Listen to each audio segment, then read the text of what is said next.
Hello aspirants, a very warm welcome on the YouTube channel of analyst IAS. So हमारा आज का topic discussion के लिए world freedom index है जो अभी रिसेंटली रिलीज हुई है 2023 की। We'll see why news what is this world freedom index, indicators क्या होते हैं जो इसमें यूज होते हैं, इंडिया की परफॉर्मेंस कैसी रही है, बैकग्राउंड भी देखेंगे हम उसका, और इंडिया की जो ऐसी परफॉर्मेंस रही है उसके पीछे कारण क्या हो सकते हैं। उसके बाद we'll see the state of freedom of press in India, constitutional provisions भी देखेंगे इससे related. After that, we'll be solving our today's prelims practice question. So let's start. Why news? On this World Press Freedom Day, which was on 3rd May, World Press Freedom Index was released and it was published by Reporters Without Borders. Remember the name of the organization. India ranked actually 161 and total countries were 180. Last year, India ranked 150 among these countries. What is this World Press Freedom Index? So it is published on annually on the May 3rd on this World Press Freedom Day. It is by Reporters Sans Frontiers, which is Reporters Without Borders as well. It is an NGO and the headquarters is in Paris. According to this Reporters Without Borders, which have consultative status with the UN, press freedom is the ability of the journalist as individuals and collectives to select, produce and disseminate news in the public interest, independent of the political, independent of economic, legal and social interference, and in the absence of the threats to their physical and mental health. So this is what press freedom is. Index पहले जो publish हुआ था 2002 में हुआ था। Rank countries on the basis of freedom available to the journalist, हम इसके indicators भी देखेंगे, in 180 countries and territories in a previous year. So rankings are calculated through a score between 0 and 100 का स्कोर होता है। इंडिया का 36 point something आया है। इंडिकेटर्स जो इसमें यूज होते हैं वो 5 इंडिकेटर्स यूज होते हैं। सबसे पहला पॉलिटिकल कॉन्टेक्स्ट है, देन लीगल फ्रेमवर्क है। पॉलिटिकल कॉन्टेक्स्ट ये इवेलुएट करता है support and respect for the media autonomy from the political establishment and degree of support for the media in its role of holding politicians to account in the public interest. So ये एक political context हो गया कि वो कितना politician से भी सवाल पूछ सकती है या नहीं पूछ सकती है। लीगल फ्रेमवर्क है कि वो बिना सेंसरशिप के कैसे वर्क कर रही है, क्या उस पर सैंक्शंस हैं, क्या रिस्ट्रिक्शंस हैं, what is the ability to access information without any discrimination, sources को प्रोटेक्ट करना, लीगल एक्शन लेना एंड लीगल, ये सब चीजें उन लोगों के प्रति जो रिस्पॉन्सिबल थे वायलेंस के लिए against journalist. So this is what legal framework is. Then economic context है। इकोनॉमिक कॉन्टेक्स्ट ये इकोनॉमिक कंस्ट्रेंट्स को इवेलुएट करता है which are related to the state, non state actors and the media owners. It include factors like allocation of subsidies, advertisement को access कितना हो रहा है, तो ये सारी चीजें। सोशियो कल्चरल कॉन्टेक्स्ट है, ये सोशल कंस्ट्रेंट्स को इवेलुएट करता है प्रेस पर, जैसे कि जेंडर हो गया, कास्ट हो गया, रिलीजियस अटैक्स हो गए, कल्चरल कंस्ट्रेंट्स हो गए, जैसे कि प्रेशर जर्नलिस्ट पर होता है कि ट्रेडिशनल पावर किसी की आप क्वेश्चन नहीं कर सकते। ये कुछ कुछ चीजें होती हैं जो सोशियो कल्चरल कॉन्टेक्स्ट में आती हैं। कुछ धर्म अपने आप पे क्वेश्चन ही नहीं उठवाना चाहते, तो ये कुछ कुछ चीजें हैं। सेफ्टी में आते हैं। सो ये इंडिकेटर है जो डिफाइन करता है प्रेस फ्रीडम को in terms of capacity of journalist to identify, gather and disseminate news in accordance with the journalistic methods and also ethics, and that is without unnecessarily risking any body harm, emotional distress उनको ना हो, professional harm ना हो। For example अभी अतीक अहमद का encounter रहा था, उस समय पे वहां मीडिया पर्सन भी मौजूद थे, तो वहां एक इमोशनल डिस्ट्रेस हो सकता है क्योंकि सामने किसी को ऐसे देखते हुए। Subsidiary sources obtained on the indicators, दे इन सबका इक्वल कंट्रीब्यूशन होता है कंट्री के टोटल स्कोर में।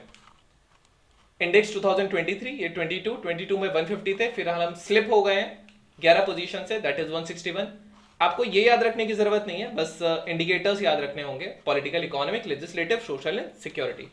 इंडिया की परफॉर्मेंस, नॉर्वे फर्स्ट रैंक था 7th कंसेक्यूटिव ईयर के लिए। इंडिया की जो परफॉर्मेंस है वो 161 थी 180 कंट्रीज में।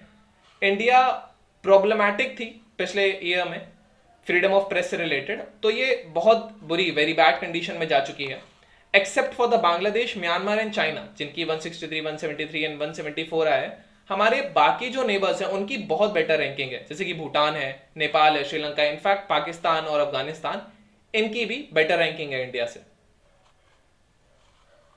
India's position has been consistently falling in the index since 2016.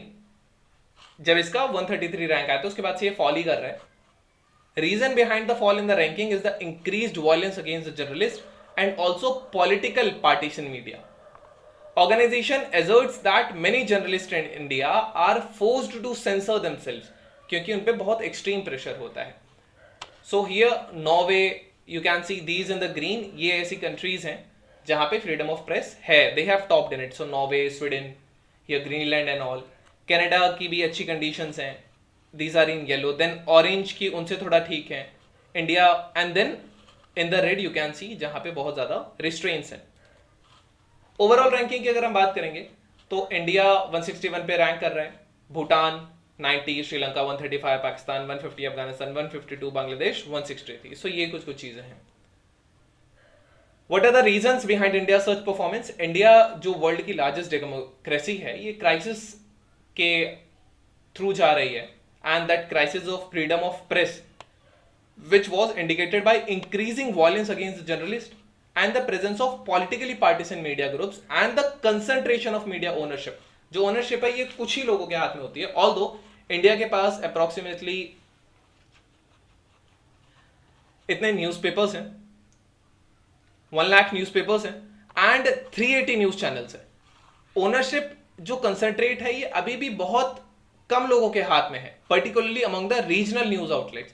Moreover, report noted that advertisements affected the editorial policy. जिस हिसाब से एडवर्टाइजमेंट है उस हिसाब से उनकी एडिटोरियल पॉलिसी भी रहती है. कुछ न्यूज चैनल्स आप देखेंगे कि बहुत बायस्ड होते हैं.